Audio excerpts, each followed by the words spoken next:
This presentation is an introduction to SystemModeler, so it's a very basic hands-on session. So it says that it's authored by me and Peter Aronson, but in a sense it's not authored at all because I will be running things live. The big authoring thing we had to do before this was to discuss which example should we start with. We have started with this DC motor for I don't know how long time we're doing the introductions. And we were trying all kinds of different models, and then at the end we realized, okay, it's still the best model to use for an introduction. So I will start by compiling a DC motor. Okay, let's close a little bit here. And I'm running in the currently distributed version, so it's not, you will not see anything that is not available out there today. So what I'm showing is something that works if you get the trial or if you purchase the product. Okay, so SystemModeler, if you were to the previous presentation, we explained what it's all about. It's about being able to compile models of large systems. Whether the system is a mechanical system, let's say, or whether it's a gas turbine or a human heart, doesn't really matter. What matters is that it's a system that changes over time, in a sense, something that is dynamic. If it's a dynamic system, then it's typically a system that you would like to model in SystemModeler. So let's do this DC motor. The first thing you do is to create a new model, and you give it a name, DC motor. It's like a good name for it. And then it opens up a diagram view, which is where you will be compiling your models. To do this, you have a set of libraries available, especially the Mathematica library here. From this, you can find all kinds of components, including the electrical and mechanical components we will need for this model. So I go down to electrical, analog, basic, and here I will find some electrical components like the ground. I think possibly zoom in a little bit.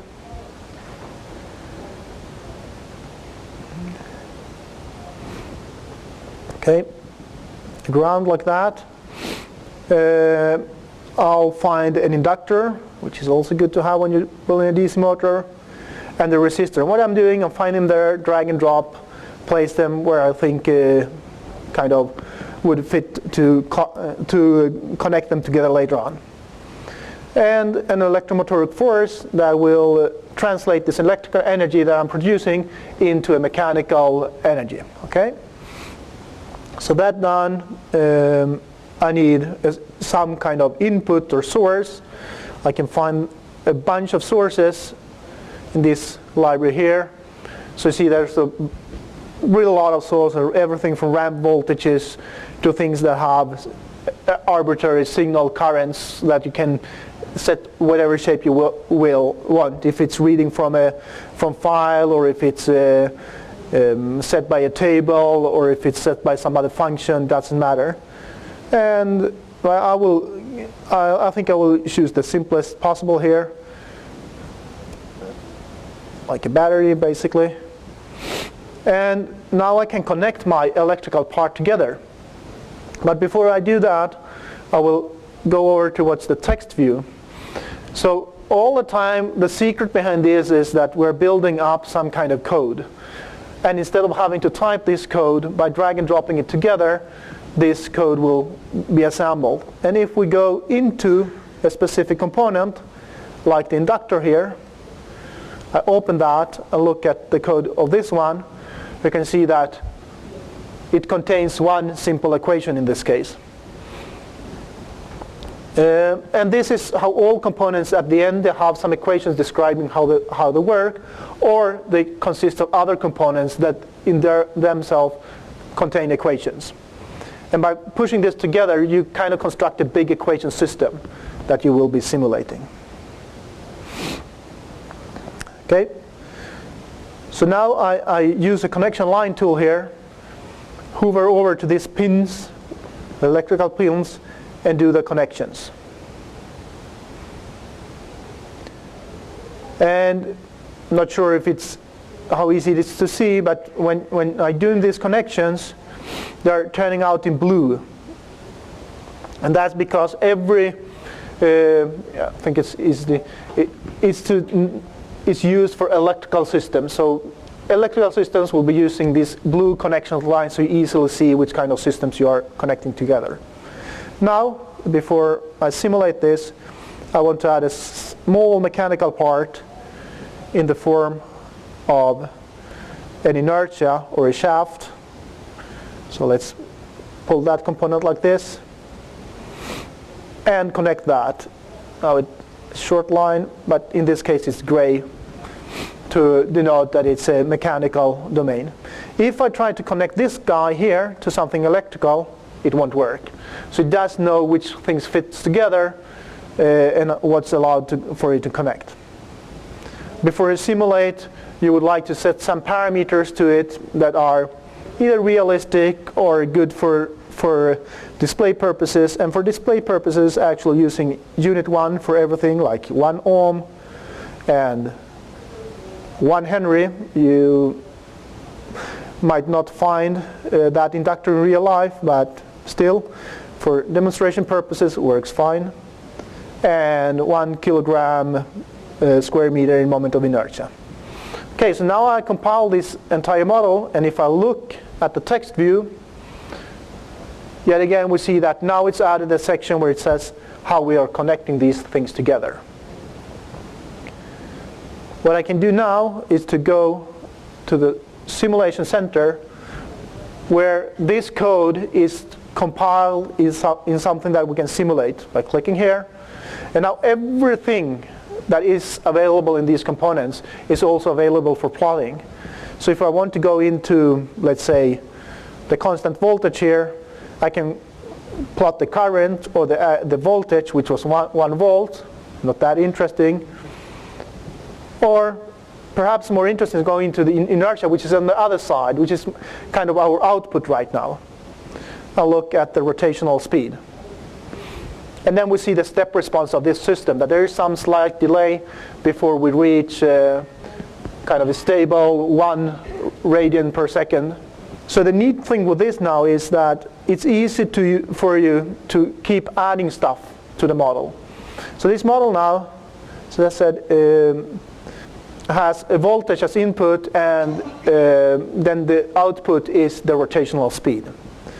So what if this shaft here was to be flexible in a sense? We can model that in a simplistic way by dividing this shaft in 2 parts and connecting them with a rotational spring like this. And I continue to use 1 as my standard value, but I change these 2 guys to 1/2 so we can easily compare this result from the result we had from the previous one. So now what I'll do is I will make a new experiment with this new kind of model, simulate that, and we can now look at the rotational speed at the first half of this shaft, and we see that it behaves quite differently.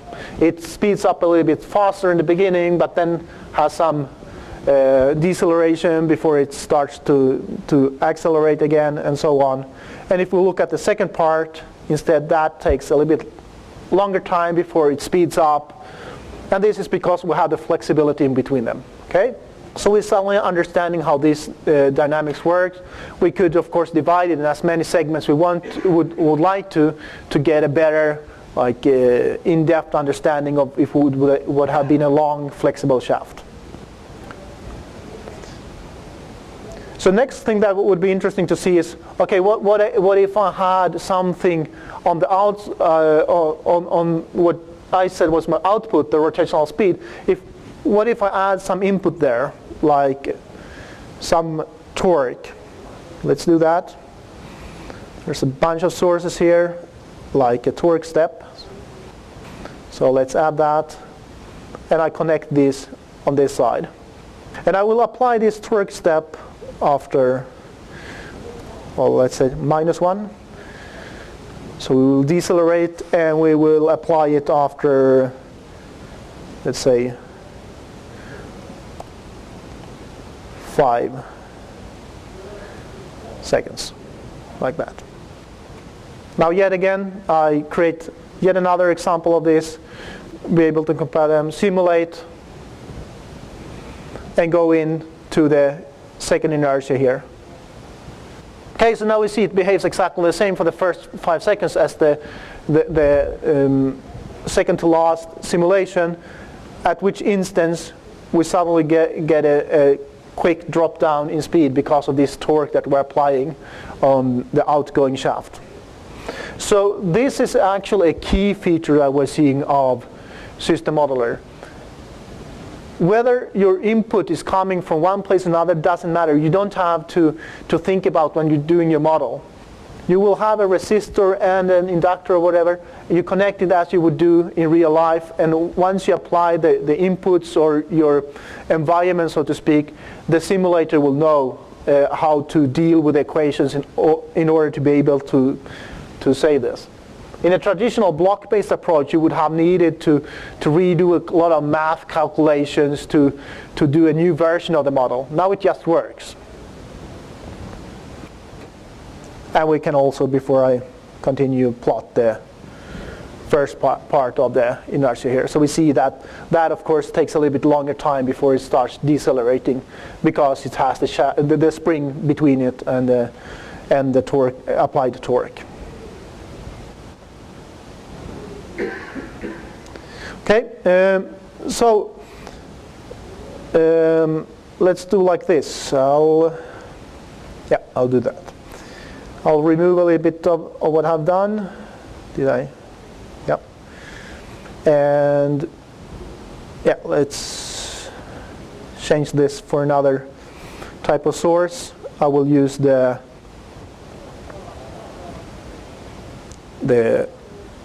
signal voltage here instead. Oh. Like this. And what I will do now is I will show you how you create a new component that you can reuse. So if I want to reuse this model, a good example where this could be interesting is in an inverted pendulum. So I have an inverted pendulum prepared here, like this. So this model has a pendulum, which is a mechanical system. I will slightly show later on how to build up this kind of system quickly. It has a gear translated from rotational to translational, and it has an LQ controller. But something is missing here in between, and it's the DC motor that will drive this. So let's use this DC motor that we just composed, drag it here, and there's nothing to connect to, because all the connectors that were inside this DC motor are internal connectors. It's like if you have your television or a hi-fi, there are a lot of connections in there, but only those that you say should be able to plug into are available. And that is something we need to do here, define what is available from the outside. To do that, we use the same connector tool, right-click, and say create connector. And we'll do the same here on the other side. And if I now go back here, we'll see that we see these two connectors, but nothing else. So we can actually connect this and it will work. We don't need to do any more than that. I'll connect this like that, and this one to the gear, and now this will work. But it doesn't look that good, so next thing you might want to do is to go in and do some nicer icon to this, like let's use that, and we want to have some color to it. Let's say that we want horizontal cylinder, something like that. So this is our DC motor. So we see it's updating instantaneously for our model. So now we have something that we can simulate. Now, actually, if I simulate this, I'm pretty sure that it will fail. Let's try that. and let's close the all about this. Pretty sure this will fail. Let's see. We get the visualization, and if we try to control it, it falls down directly. The reason is that the parameters I chose there was unit 1 for all, were pretty good for the first example, but they're really unrealistic. And this inverted pendulum is more of a realistic model that needs values, better values. And so let's go here. I'll do it like this, change directly in this level. I think, if I remember correctly, that it should work with like 0.01 henries, or 0.001, like that. A resistance of 2.6, and I'm not sure at all if this is the correct values. It was some time ago since I did this the last time. So, but let's try it. So let's rebuild this with those parameters. Use values from the model rather than for experiment. Simulate, and now hopefully, yeah. Oh. Okay, so now we see that it's working. So in this way, very quickly, what we have done now is that we have created a hierarchical model where I had done the other components before and added the DC motor now. So in this way, it's pretty simple to keep expanding. You can imagine this becoming another component that you use in another system with perhaps several inverted pendulums or whatever. In this way, you build up libraries that you can build larger and larger things with it. Quickly, before I go to show Mathematica, I promise I'll show you a little bit how you actually do this kind of 3D mechanical system. So let's create a triple pendulum. And by the way, this example and the example I'm showing here are really simple ones, and if you go to tomorrow's talk, there will be more exciting examples, like Peter Aronson over there will show a quadrocopter, so you can build your own virtual quadrocopter if you don't want to buy Christopher Wolfram's quadrocopter. I will show how you can use it for designing drag dosage, and Johan Rodin will use it for, I think, house heating, showing different examples. Okay, so let's do this 3D mechanical system yet again. We go to the Mathematica standard library, and here we have something called, let's close this, multibody, which is 3D mechanical components. Here I select a body cylinder. I will actually need this world object, which is kind of the reference saying where does my object reside, and then some joint, a revolute joint like this.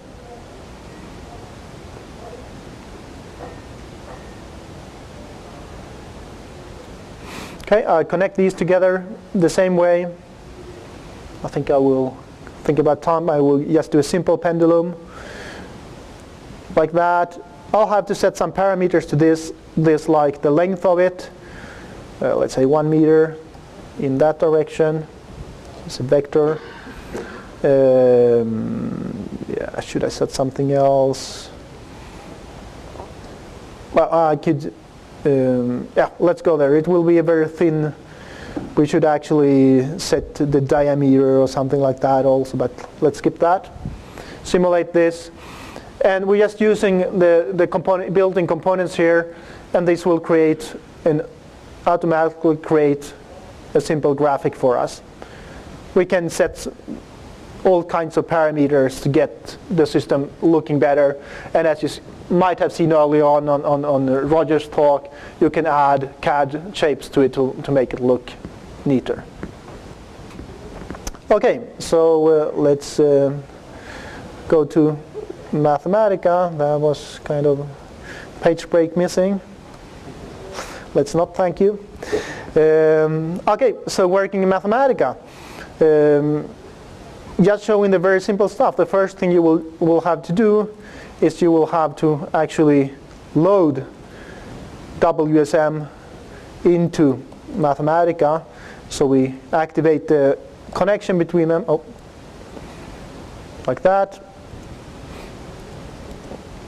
and evaluate that, and now WSM is available, and now I can do things like create a simulation with WSM simulate, and the model I think was named 2012, should be string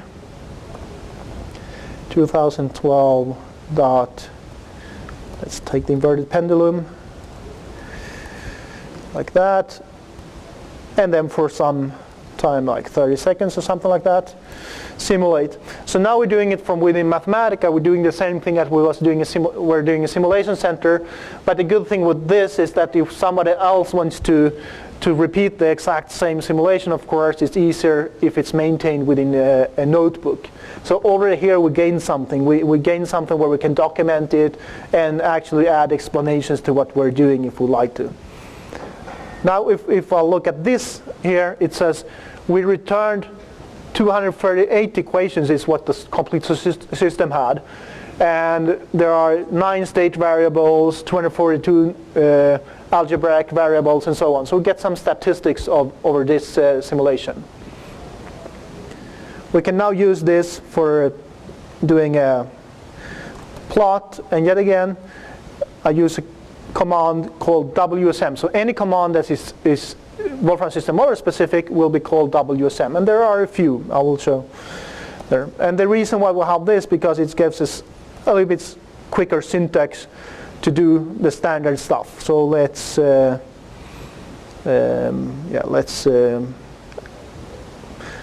I think there is a controller dot angle, if I remember correctly. I can query that otherwise.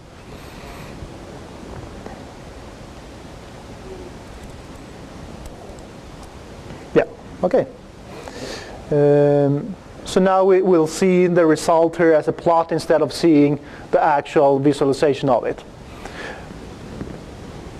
But if you would like to do other stuff, let's go and look at the link presentation here, as I'm kind of out of time, I see.